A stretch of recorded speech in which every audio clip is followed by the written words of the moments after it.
Bismillahirrahmanirrahim. We begin with the name of Allah, the Beneficent, the Merciful. My name is Abdullah Muslim, and I'm your host for Eid Mubarak. You know, Eid Mubarak, in Islam we have two holidays. One holiday is the Eid al-Fitr, which takes place after the 29 or 30 days of fasting during the month of Ramadan. And we have the Eid al-Adha, which takes place during the time of Hajj. And specifically, it has to do with Arafat, yes? Yeah. Okay. So this is the Eid al-Fitr we're talking about right now. This is what we're bringing to the mindset of anyone who's watching this program. And we hope that there's some benefit for you in this. And we're praying that it will in some way give you an understanding as to who Muslims are, and that we are not what the non-Muslim media has projected us to be, that we're far better than that. The Eid is a time that Muslims buy new clothes, we make special foods. We're particularly friendly. You know, we're friendly anyway, but what I'm saying is that we go and we greet one another, and, you know, because Ramadan is a time when we fast, and during that particular month, what happens is well, what Allah says in Quran is that Ramadan was given so that we could learn discipline and piety. And it's a time when we make extra prayers. It's a time when we give extra charity. It's a time when we do more than we would normally do in the other times of the year. So, we have our guest here, Sister Hanifa. She's from London, UK. And Assalamu alaikum, sister. Wa alaikum salam. Okay, how long have you been a Muslim, sister? Oh, I've been a Muslim over maybe like 30 years now. Okay. And where did you accept Islam? I accepted Islam in Trinidad. Ah, so this is going to be interesting because you have two perspectives to give us. Okay. Did you practice Ramadan in Trinidad? Of course. Okay. Can you give us some insight? Can you tell us a little bit about what type of activities the Muslims engaged in Trinidad? Now, you have to keep in mind, to the guests who are watching us, we just got through talking to our brother Arshad Muhammad from Sri Lanka. And the brother gave us a perspective on what the Muslim culture is like in Sri Lanka. And, you know, the food and the gregariousness, in other words, the way that Muslims acted and interacted with one another, and the way that we interact with our non-Muslim neighbors and our non-Muslim co-workers, and, you know, just a man walking down the street, okay? So now we have our sister from Trinidad and London, okay? And she's going to give us another perspective. So, sister, tell us something about Ramadan in Trinidad. We fast, just like all of the Muslims do. Okay. From sunrise to sunset. Mm-hmm. And we break our fast in community. Okay, what you're saying Not is... in our homes. Not in your homes. No. We go down to the masjid, Mm-hmm. right? And we break our fast. I experienced that in London one time when I went there, now that you mention it. Yeah. Yeah. They cook a special meal in the masjid itself. Yeah. Okay. So, but, okay, after the end of Ramadan, Yeah. first of all, let me ask you, is the food in the masjid, is it particularly elaborate or just a normal meal? No, just a normal meal. Okay, Yeah. okay. So now comes the Eid, okay? Yeah. It's the celebration we have at the end of Ramadan, okay? And the Muslims, we, like I said, we buy special clothing, we buy, you know, the food and everything. We do the same thing. Okay. Special clothing, Mm-hmm. new When clothes. you say special, you mean new? New clothes, right? And then we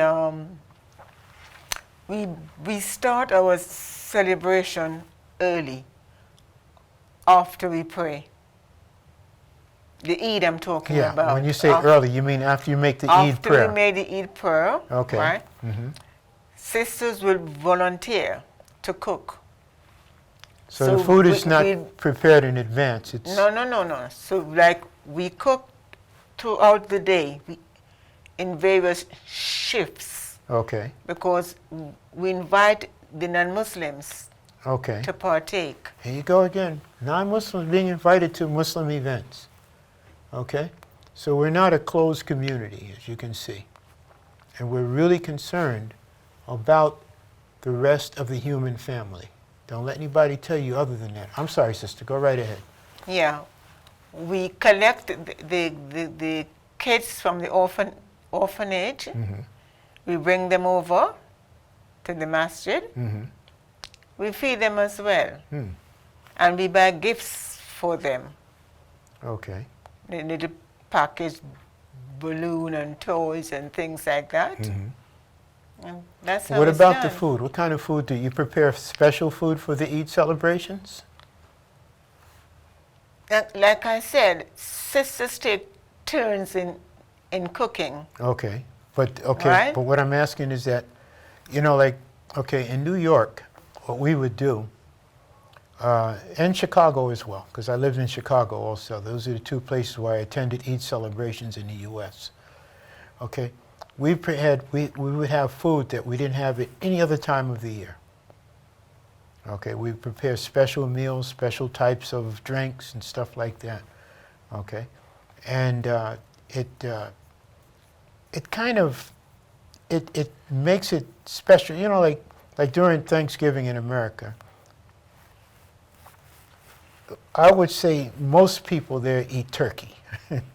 Okay, that's the Thanksgiving food. Okay, so, Okay. all right. The community was diverse. Okay. Africans Mhm. and Indians. Okay. So that day, the men will cook something called roti. Mm-hmm. I don't know if you know what roti Roti is a type of bread, isn't it? Yeah, Okay. sort of, right. So the men, the Indian men, Mm-hmm. they will do the cooking of the roti. Okay. The woman will cook either chicken Mm-hmm. or lamb. Mm. So we do the meat, Mm-hmm. they do The bread. the bread. Okay. Okay. What about what special vegetables, special types of sweets, anything Oh yeah, like this? we have Yeah, peanut punch. I know that. we don't have peanut punch on that day. You don't. No. Nobody has their own special formula for it. No one It's makes one of the most delicious peanut- drinks I've ever had. Yeah, no one makes peanut punch on that day. Okay. There is a drink that the Indians make Mhm. with vermicelli and milk and raisins. I think That's an it's- Indian. That's an Yeah, Indian. that's an Indian Yeah, drink, yeah. right? I So can't recall what it's called. sawine or Kefir? sawine, I'm not sure. Okay. I've had it. It's Sawine or- quite delicious. I Is think it- they also put it's lovely. pistachios in it too, Yeah, don't they? it's lovely. Yeah. So lovely It really drink. is, yeah. Lovely Look at drink. how the culture, you know, like one of the things that we were talking about was the differences in the culture. Like, okay, you're saying that all of these things were communities. These were not things that were done in the privacy of the home, No. but things that are done on a community Yeah. level. The food is cooked there. Everything Okay. is done And there. everybody sits and shares Everyone and eats. sit and So it's a eat. very social. Oh, it's lovely. It's lovely. You know, that's one of the things I've been to countries, and people, you know, they only go with their own No. families, and No. that's it. This family goes here, or one family member has a farm, they all go to the farm. And if you're not part of that particular tribe or that particular family, you don't have any place to go. You're just left out in the cold. No, it used to be, it was very nice. And Yeah. then the brothers would have the drums, Hmm. and they'd beat the drums all Okay. day. You know, it was really festive. It was very festive. Sounds like it was. Yeah. Tell me about London. But in London now, it's different. Okay. In London, you have the Moroccans. They do their own thing, Hmm. but it's not open. It's not open. It's not open, no. Okay. Right? And whatever other groups, Okay. right? They have their own thing. Hmm. The Egyptians, but it's not open. It's not Okay. like in Trinidad. Not like in Trinidad. No, no. Interesting. Yeah, it's Shows the totally difference between an island where everybody knows each other. totally and- different. Yeah, and an open urban area where the only people you know are the people from your particular Yes. In point of Lon- origin, place of yeah. origin. In London, it was totally, totally different. You have to be invited to a home. Hmm. We go to pray, Hmm. and everyone, after the prayer, they disperse. So there's no community feeling as such. No interaction. No. Some people go to the, there's a park, not Hyde Park. I forget the name of the park. It's near the mosque in, the Central Mosque. There's so many parks in I the know. UK, in London. There's a park there. Is that the one that has the statues there? No, No? no. And the families would go to the park with their kids, but there was no community feeling.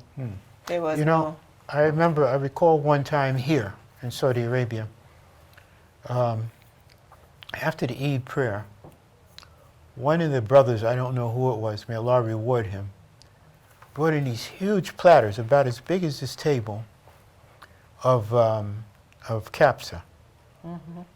Oh. It was the best kapsa I ever had. Really, All right. Oh, it was special. mashallah. All right. It was special, and it was just after the Eid prayer. He brought it right into the masjid. Yes. Okay. Yeah. But it only happened one time. But it was a really very nice experience. That's good. Okay. Alhamdulillah. And like the masajid, at least in the neighborhood where I live, all right, there's so many different nationalities there. Okay. And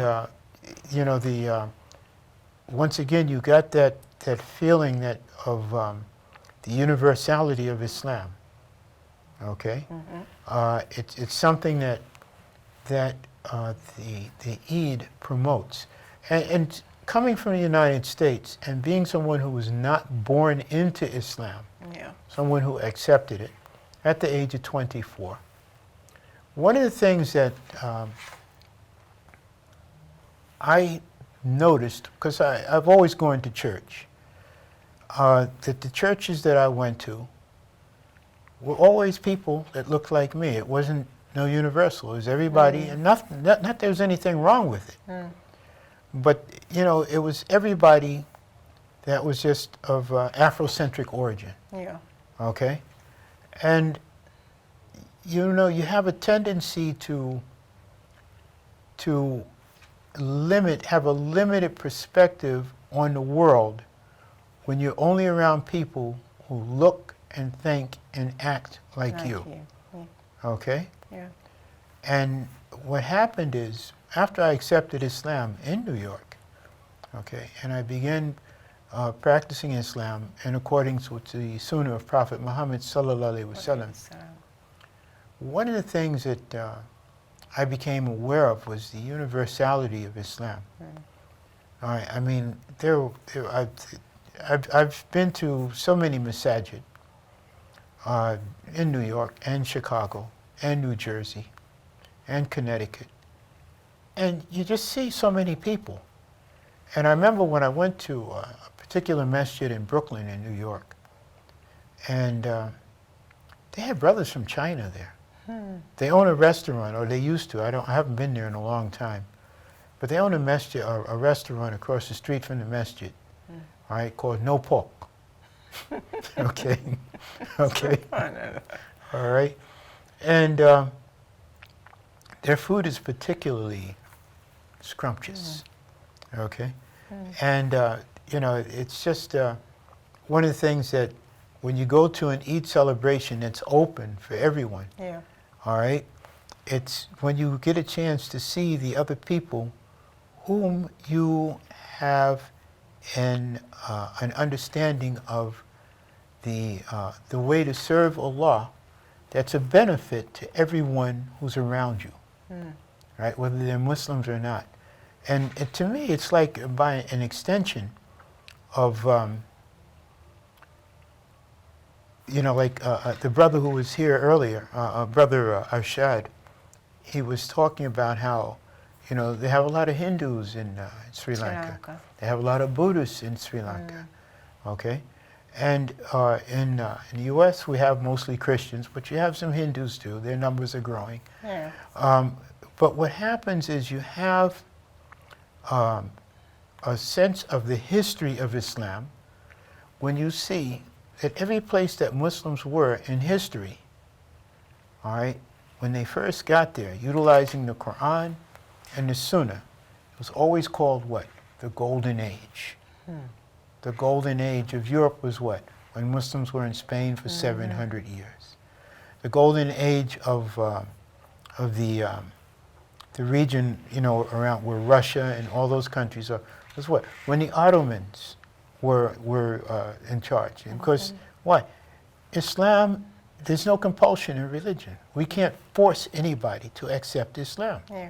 Okay? But at the same time, there's an ayat, or surah, excuse me, a chapter in the Quran called Surah Ma'un, the neighborly needs. Okay? And that chapter talks about a person who does not care about his neighbor's needs. And it doesn't say his Muslim neighbor, his Christian neighbor, or it says his neighbor, whoever they are. All right? There's a punishment to come on such a person for that. This is what our book admonishes us to. And all throughout the Quran, we're admonished to care about the people in our society who are not Muslims, but who are poor. People who are in our society who may not be Muslims, but who have needs. And we can fulfill that need. Okay? And this is the basic. So we're talking about the Eid. When you look at it, you see that universality, because one of the things you mentioned was how, what do? You feed the poor. You fed the poor in Trinidad. Did you do the same in London? That's what I'm saying. It's a different environment, right? Yes, you have the Moroccans, you have the Libyans, you have the Egyptians, the Africans. Aisha's husband, where he's from. And but they are just by themselves. And they don't have, there's no setup for for the non-Muslim people in the city. Somebody has to be doing that. I don't know what they do. I think they do that out of the masjid on their own. Okay. You mean in Brixton? In Brixton, yeah. I think they do, don't Brixton is mainly Afrocentric. Right. Don't forget that. No, So I'm not sure what they did in Brixton, to be honest. Okay. I'm not sure. I know one year I went there, I think they did have a table set up outside. In Brixton? Yeah, in Brixton, For Eid? For Eid, yeah. I seem to recall that. No. Because they have a kitchen there. Yeah, they do have a kitchen, but I'm not sure what they've done. I've never been there for Eid. Okay. For Eid, I would take my family out to lunch. Okay. And that's it. Oh, so you go to a restaurant. You don't cook the special food at home. No. Not like Trinidad. No. Okay. No, it's different. Trinidad was totally different. This is totally different. Okay. It was like a real family setting. But in London, like I said, it's not like that. Okay. That's like that. But still, the Eid is a special time of year. Okay. And it's one of the two celebrations that we have, or the Eid al-Adha being the other one. Eid al-Fitr, yeah. And you know, the purpose of it is to make sure that everyone has what they need in the way of food, and in the way of even you know, zakat or sadaqah. That's what we used to do, though. The sadaqah. The the sadaqah for Eid. Okay. Right? We would pay. I'm not sure if it's the imam or someone there, the accountant or whoever. Right. You give him the money. Okay.